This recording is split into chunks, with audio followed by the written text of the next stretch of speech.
let's go. Right.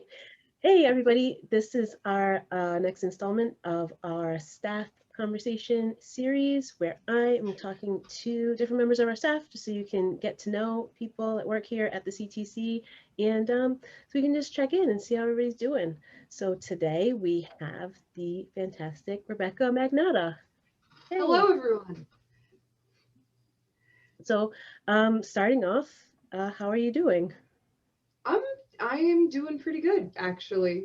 Um, uh, Things feel like they're getting back a little bit, and I'm excited about it for the first time instead of like sort of dreading the idea of what is it going to be like when we have to go back to reality, Mhm. because reality is trickling back in and it's not quite so bad. There's some adjustments, but it's not that bad. Yeah, no, it's strange because we were all part of this machine that was kind of going nonstop. And then when it all stopped, it was really hard, I think, for a lot of us. Um, Yeah. but now getting back to it seems also daunting. Oh, for sure, because the machine is enormous and it broke down and I have no idea how to I know how to put the pieces back together. I mean, there somewhere obviously we knew before how to put the pieces together. We can do it again, but it's hard. It's hard when you've like put off your whole life for a year, and even like we've been doing things at the theater through this whole past year. You've been doing things, I've been doing things, but it still hasn't been putting on a show, Hmm. not really. It hasn't been the average day-to-day reality of what we usually do.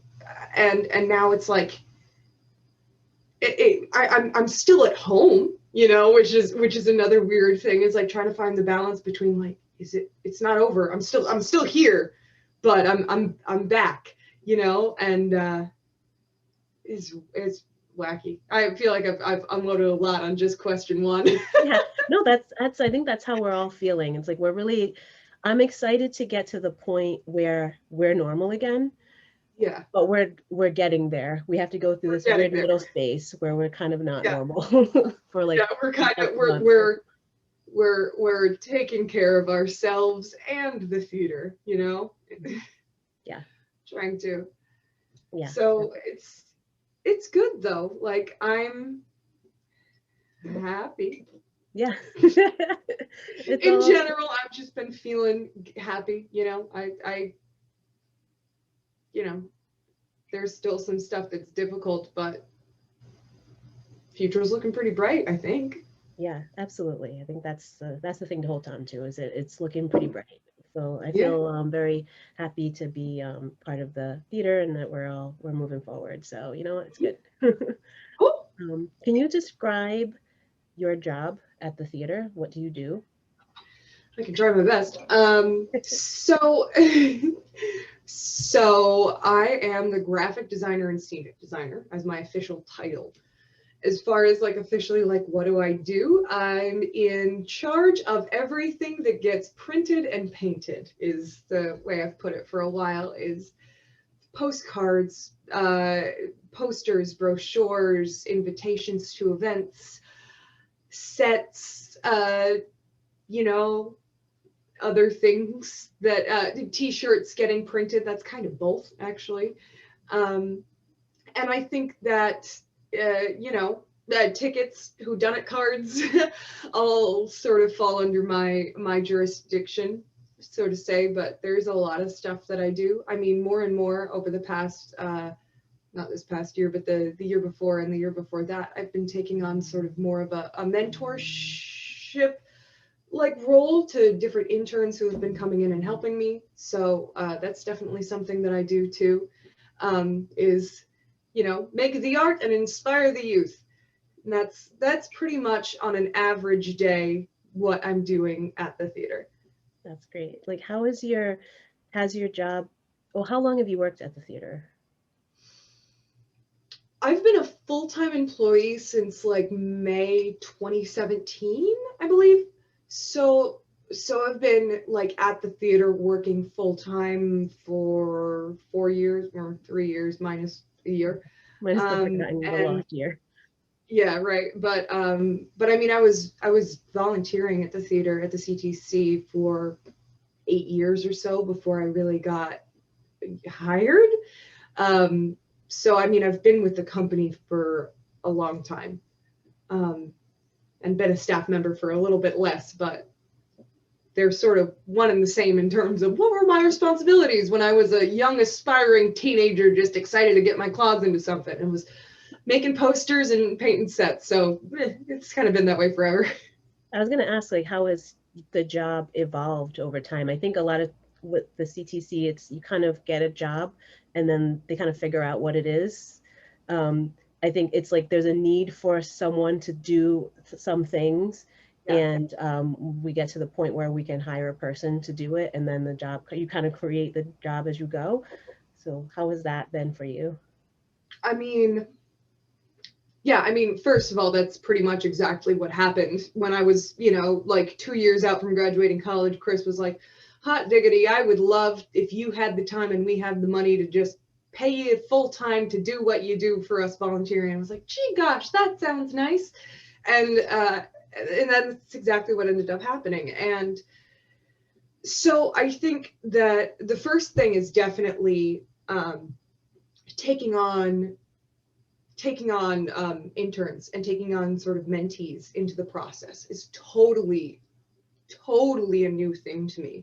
I'm still not, I would say, perfect at it. I'm not the world's best teacher, but that is one of the things that moving forward, definitely I want it to be more of a communal opportunity for people in our theater who are excited about creating art to contribute, and whether that means learning through me or artists who are definitely better than me but have just never painted in a set scale before, getting involved in like I think that I'm finally secure enough in myself that I can, act as more of a manager for people who want to do a little bit more of what I do and not feel like I am just selling myself away. But I think that I really have been thinking more like that is the first real evolution. That and directing, which is sort of in the same ballpark, I think, which is like, having responsibility, being in charge of people, being in charge of the vision of a show instead of just one small part of it. So being like, definitely taking on more responsibility and having sort of like being a step up, sort of in charge of others, is definitely the biggest change. Um, but I'm excited to take that further and go further with it, because I'm realizing now that I do have a power, or at least the power to use my skills to enhance the theater, make it better, throw ideas out to you guys that I'm excited about and make sense and take us to different places. I don't know what those are yet, but I'm excited to really start coming back knowing that. I think, Mm-hmm. Yeah, absolutely. How so?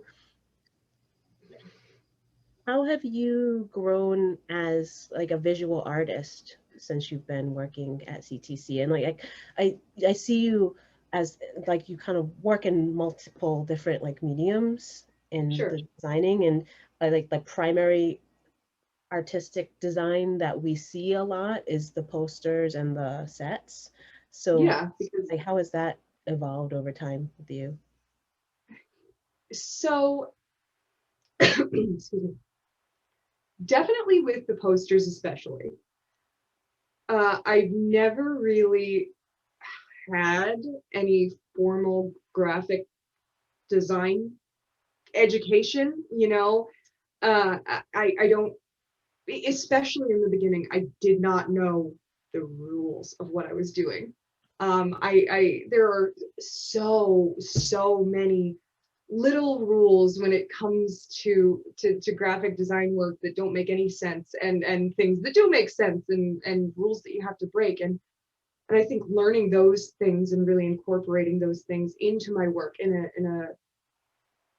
a more rich way. I mean, you can see the progression, I think, of what I've done of just looking up the posters in the lobby, which I need to finish scanning and then actually physically put back up in the lobby. But I can see where I started in a literal line of that was the first one I ever made in 2012 or whatever, and this was the first one that I made when I started working full time, and this is where I learned to do this specific trick because I was stuck and watched the tutorial one morning and then learned 6 different things, and now all of a sudden, the next 6 posters all have that sort of same vibe in them. So it's just really a slow process of getting a little bit better and a little bit faster too, and a little more organized, and I think with the set design is harder and weirder. I don't feel like I've learned as much, or I've really gotten an opportunity to experiment as much or grow as much as I would like to, because the way that we operate is we only have so much money as a small theater to buy materials, use the materials that we've been using, get so many colors of paint, and there's less sort of adventure in the construction than I think that I originally envisioned when I'm like, oh, the set should be this. And it's like, it has to be pared down a lot to what's actually feasible.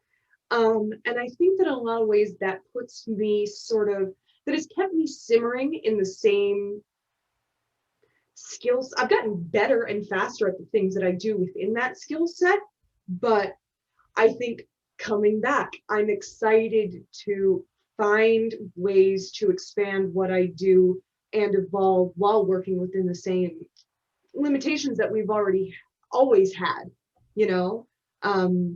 and to find ways that are unique and different to work around that.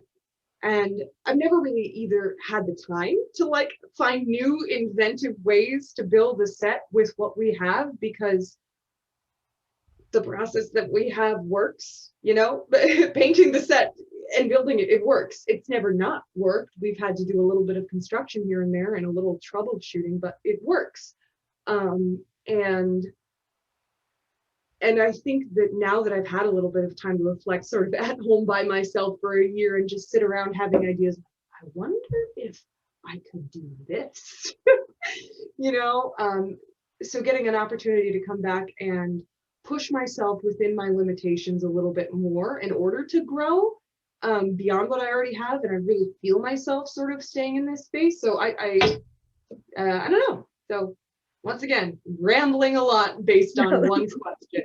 I am so excited to just have conversations, and I've got thoughts and feelings, and I want to share them. I don't know. Yeah, no, exactly. That's the point of this. And it's like my natural, a lot of these so far I'm doing interview-ish type things, and I don't know, my style, my personality is just to listen. So I'd rather just hear what you have to say. Why not? That's why Cool. I do come talk. I love to hear different people's artistic process. And I never thought of the differences between the graphic design and set design, in that one's concrete with very specific limitations, and one kind of just as much as your imagination, and as long as once you learn the skills and the rules, you can kind of go as far as you want to go with it. So that's kind of an interesting I mean, benefits, I guess.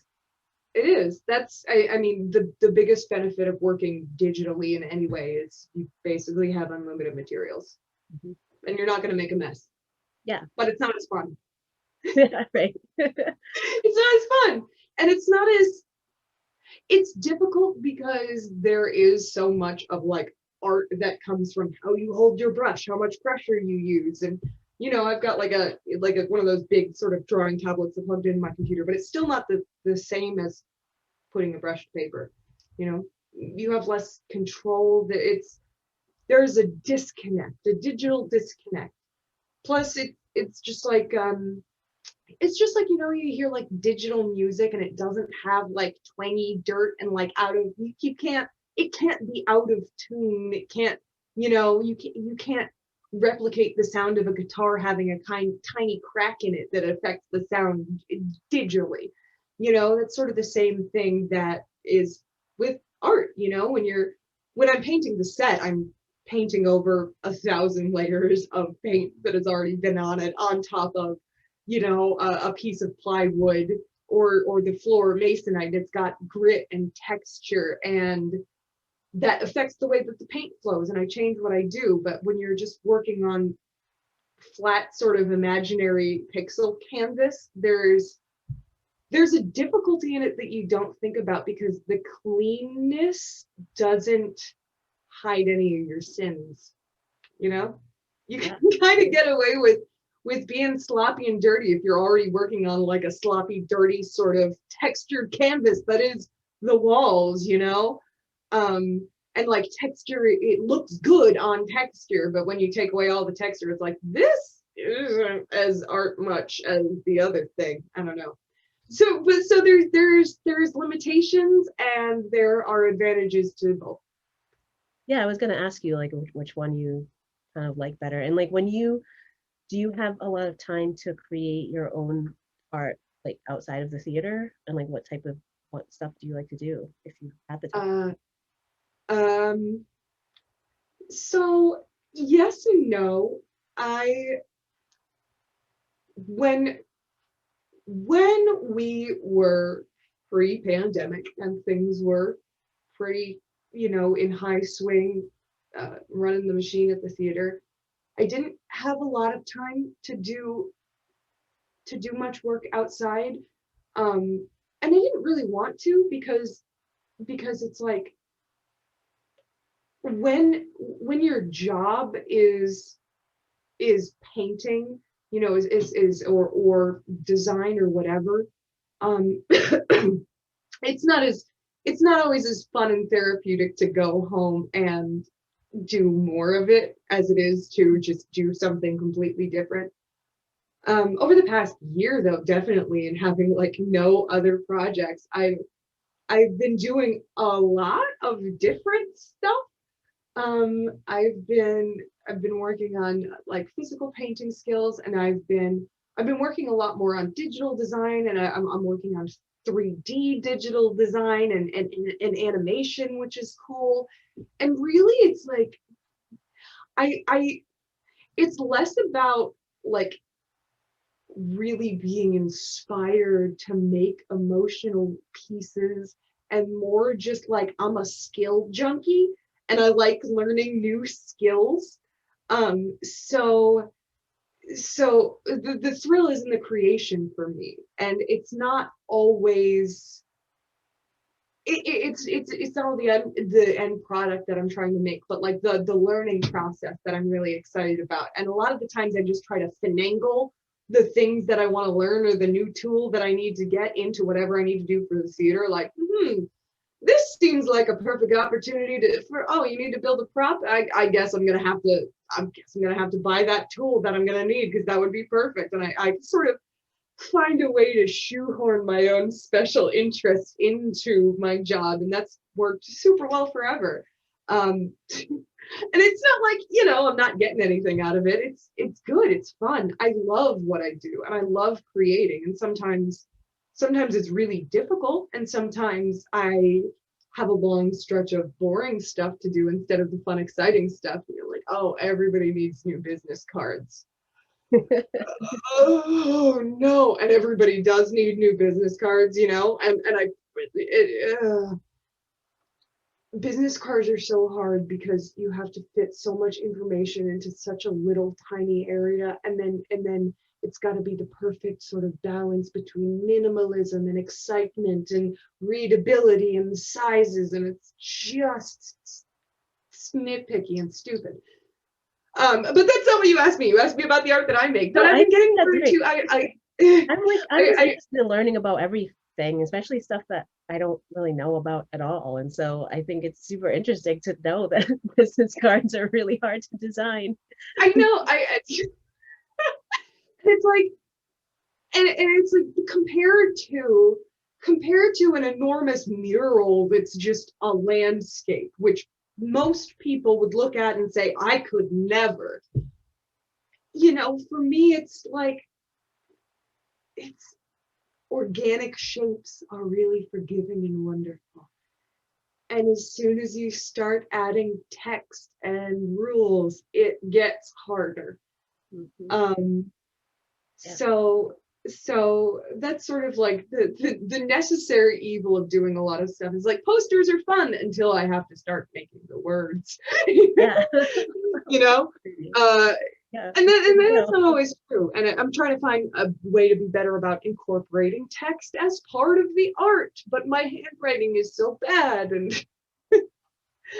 oh God, That's so it's interesting. hard. I was gonna ask you about, like, I remember, I think it was like last year at some point, you said something, it was just in passing, you said something about that you were interested in creating work that lasted longer. Yeah, And that stuck with me because I didn't realize that so much of what you make just literally gets either thrown away or destroyed or painted over. Like yeah, the gorgeous stuff you made, it's like smashed, gone.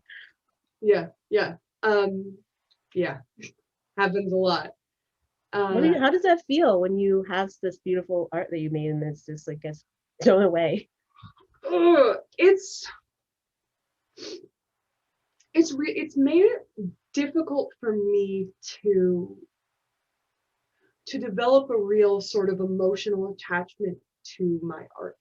You know, I was saying just a minute ago that the emotional end product isn't really what I'm looking for when I'm creating art, and it's the process that's fulfilling to me. But I think that part of the reason why that is because I've needed to create sort of an emotional separation between the work that I do and me, you know, because sometimes there are, especially sets get painted over and destroyed more than anything else, you know. And posters get torn down and replaced with new ones, but they're meant to be a printed thing. There's still a real physical representation to it. But sets, you know, a photograph of the set doesn't really capture the justice of being in the space. And once the space doesn't exist anymore, it doesn't exist anymore. Um, but I find that there's sort of a poignancy in that, and an emotional life of its own, you know, because I sometimes, on the opposite side of the coin from not having an emotional attachment, I do have an emotional attachment. I just think about it differently because just like you've been in a show, I mean, you're an actor and a director, and a show as all of the pieces together takes on a life of its own. And part of the importance of that life is being born and dying and not existing anymore when the show is over and when the cast is dispersed. And even if you were to get together the exact same cast with the exact same set and the same designers, 5 years down the road, 10 years down the road, it's a completely different show. You're changed people. And I like to think that because the set itself also has this sort of expiration date, much like the show gets to live and die, and because of that has its own life, the set also gets to live and die and then rebirth something from it, and because of that sort of has its own emotional life. And that seems, it seems fulfilling to me, you know, and it's for a purpose. It's not just something that I've made and decided I didn't like and destroyed, or something that I've made that was meant to be kept that got destroyed. That would be different. I'm creating work that is meant to be destroyed. I wonder, And I know that. yeah, that's something. Yeah, it's really interesting. You talk about the emotional, like, It's hard though. You have to, yeah, you have to separate yourself, because I think like for an actor, that's just something we're used to. Like you're in the Mhm. show and it's there for a moment in time and then it's gone forever. But art is supposed to be a tangible thing. Visual art is supposed to be a tangible thing, and it is a tangible thing. It's just it's destroyed when it's Yeah, done. When yeah, it has a specific time that it's useful. But I think that's also gives it life, because it has a very specific life when it's in yeah. use, rather than something that is put on a shelf or put on a display for a long time. That's great too, but it doesn't have its own unique life in the same way. So It's kind of like one of the big Burning Man sculptures, you know? Like so many artists spend so many hundreds of hours building these enormous, elaborate wooden pieces specifically to burn them into the ground. mhm. You know, and it's like it's not exactly the same. It's maybe a slower burn to the ground, but it is sort of that ritual too of people interacting with the space and seeing the space and having it be a part of something larger. Yeah. I wonder, kind of switching gears a little bit. Um, I think people are really fascinated by the art that you create for the theater, the Sure. posters and the sets, and even a lot of the digital work that you've done for us in like the virtual season. Like people are really, Mhm. really fascinated by all that. And I wonder if there's ever been a piece that you've made that you thought was really awesome, that people didn't quite respond to it as well, or like the opposite, that people flipped over and you were like, this is like fine. I don't get why people. I think it's probably more the second that happens. I'm very critical of my own work. Um,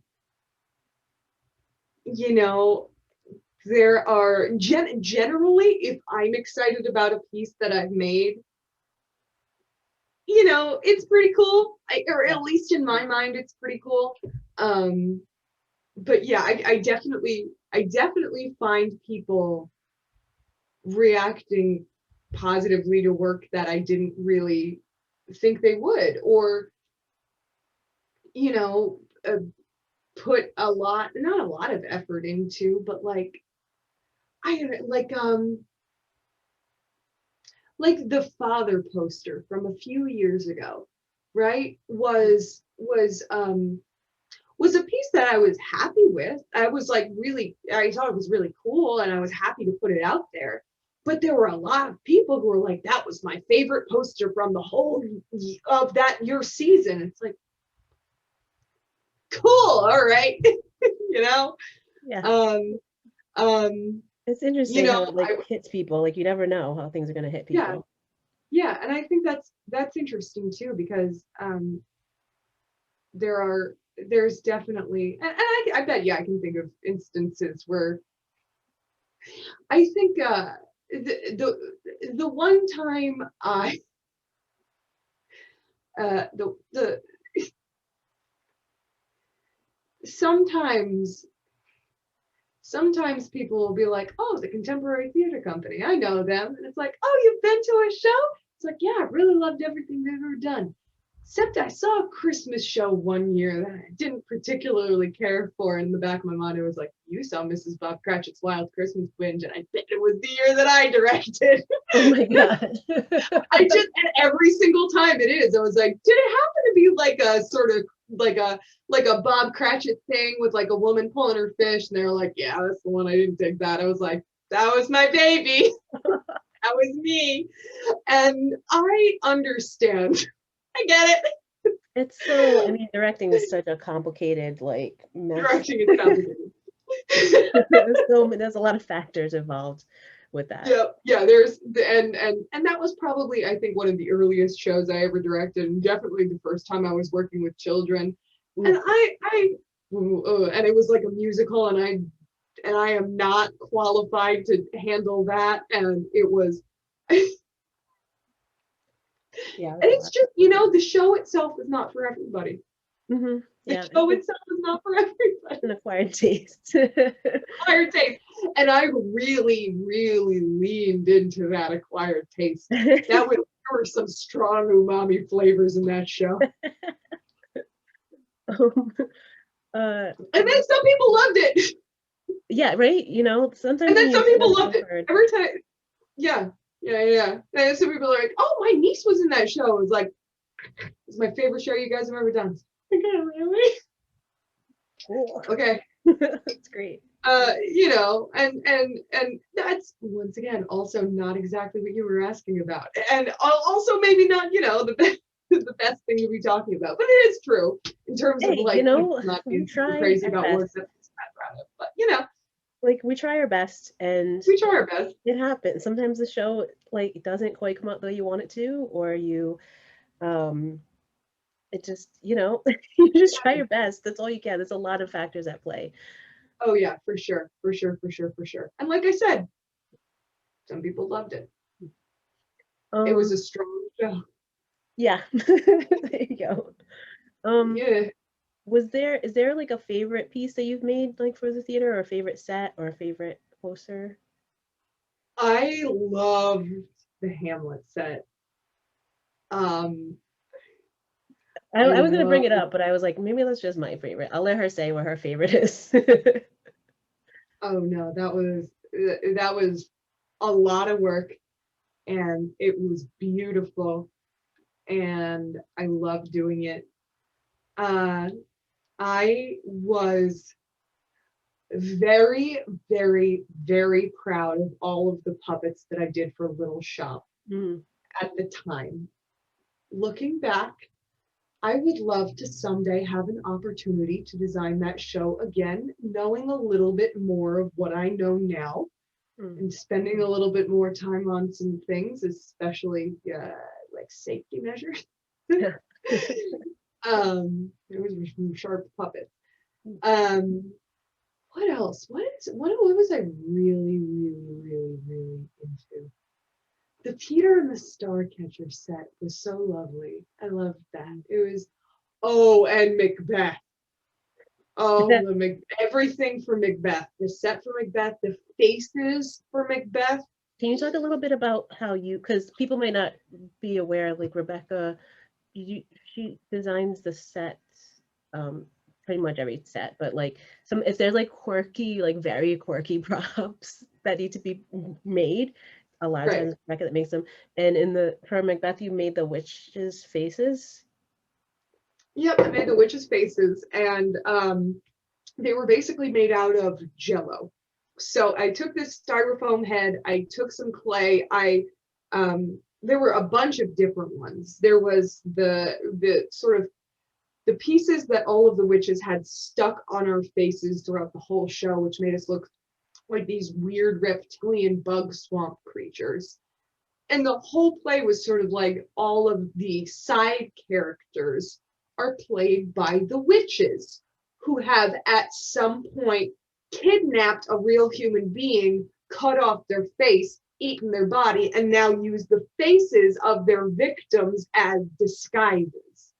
Gruesome. So I sculpted these faces, these like different ones, like the old man and Satan and the goose face messenger boy and whatever, and made them out of plaster, these molds, and I would make this disgusting flesh colored and blood colored gelatin every night before the show because they got destroyed and they would melt because they were fleshy and made of jello, and I would pour all this thick sludgy jello mixture in these masks and roll it around and put them in the freezer and then do the blood layer, and I would have to like rip the eyes out for to make it bloody, and we would just slap these thick jello-y mask faces on our faces.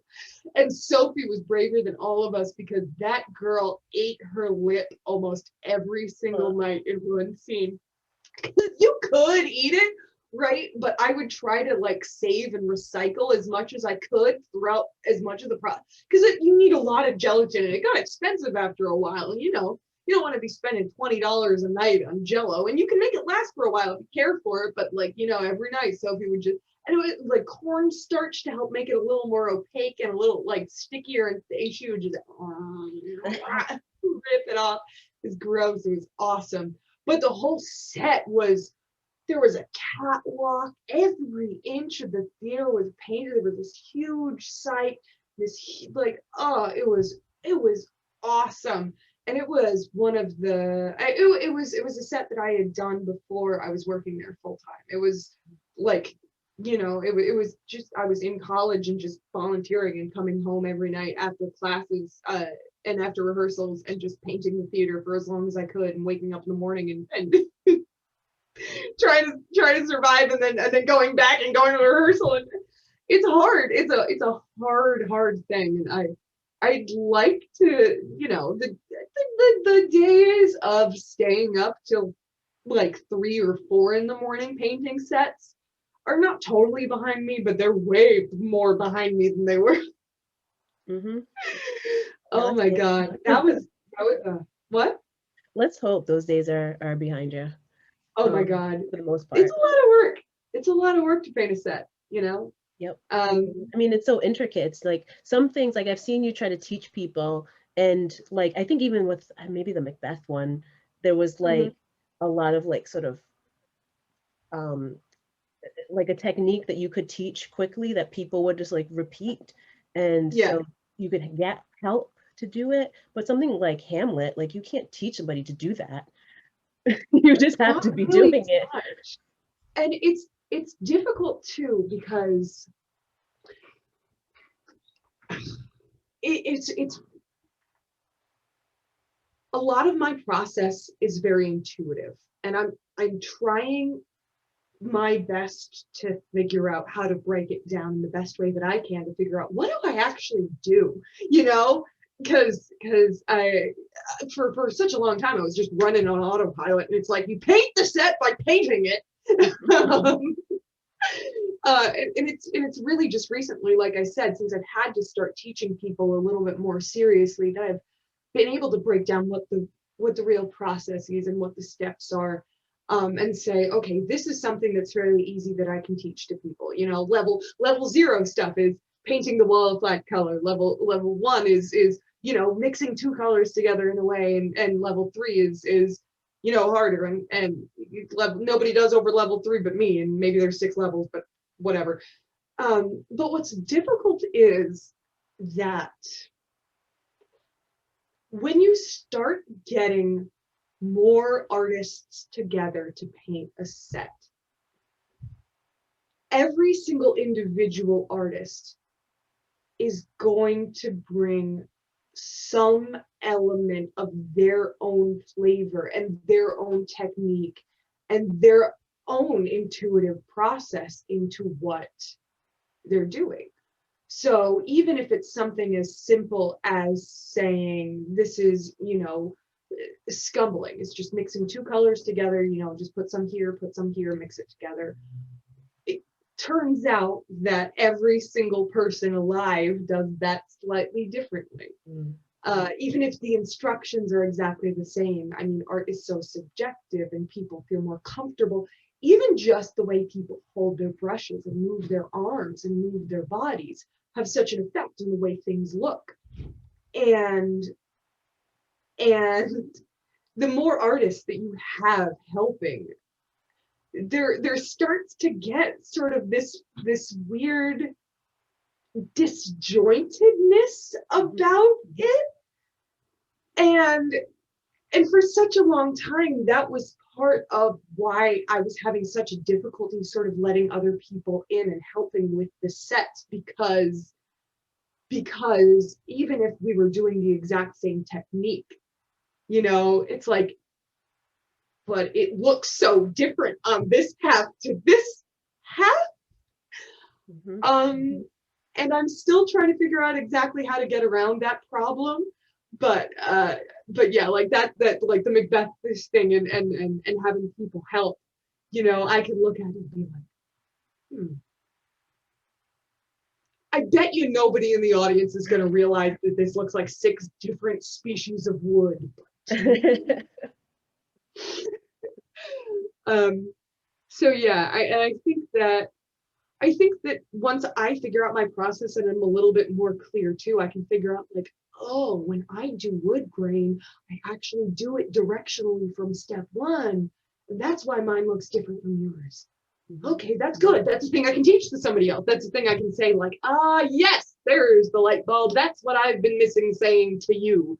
Mhm. Um, I think yeah, that's all part of the process. I think that's something we yeah, all that are working at the theater, it's like we're all kind of learning our own way of doing it, and then the yeah, next step is teaching the next generation how to do it. Because I think that's part of what we all value at CTC too, is like helping the next generation learn what we've learned. So right. And it's not just that, but valuing what people's skills already are instead of trying to change them, mhm. you know. And I think that that's, like that's kind of a way around it. It's like, oh yeah, you really love doing wood grain, we're going to have you do all of it on this side, or Mhm. you know and have the interns start, and then I can match what they were doing a little bit as I go on, because I'm better at sort of matching than they are. As long as I'm keeping track of what's going on, I can do a better job, or whatever. I don't know. I'm like I said, I'm trying to learn how to be a little bit more um, in charge of a department instead of just a one-man band. Yeah, yeah, Which is a that's whole different that's set of the stuff. hope going forward. I Yeah. think, yeah, definitely.